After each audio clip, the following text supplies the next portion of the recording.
ডাকসু নির্বাচনের প্রচার প্রচারণার খবর জানবো আমার সহকর্মী সুমাইয়া ঐশীর কাছ থেকে। তিনি আছেন ঢাকা বিশ্ববিদ্যালয়ে।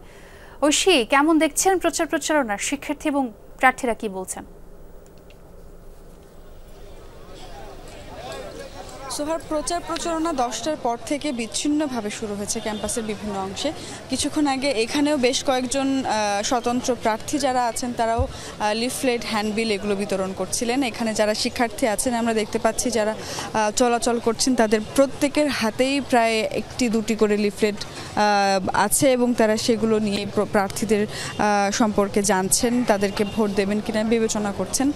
তবে লিফলেট বিতরণের যে বিষয়টি সেটি হচ্ছে অনেকেই কিন্তু অভিযোগ জানাচ্ছেন, অনেক প্রার্থী কিন্তু অভিযোগ জানাচ্ছেন। তারা বলছেন যে প্রায় 40,000 ভোটার এবং প্রার্থী প্রায় 470 জন। ফলে সবাই যদি হ্যান্ডবিল, লিফলেট বিতরণ করে এবং সেই হ্যান্ডবিল, লিফলেটগুলো যদি ভোটাররা এখানে রেখে যান তাহলে কিন্তু প্রচুর পরিবেশের একটি বিশৃঙ্খলা তৈরি হবে। কারণ এরই মধ্যে আমরা দেখছি বিভিন্ন জায়গায় ছড়িয়ে ছিটিয়ে রয়েছে বেশ কিছু লিফলেট, কাগজ এবং ব্যানার, ফেস্টুন, এগুলো কিন্তু নিষিদ্ধ, আচরণবিধি লঙ্ঘন।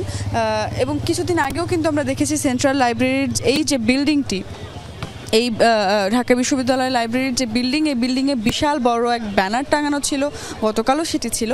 তবে যেহেতু গতকাল বিকেল 3টার মধ্যে সেগুলোকে সরিয়ে ফেলার জন্য বিজ্ঞপ্তি দেওয়া হয়েছিল, এরপরে বিকেল 3টার মধ্যে প্রশাসন সমস্ত ফেস্টুন, ব্যানারগুলো সরিয়ে নিয়েছেন।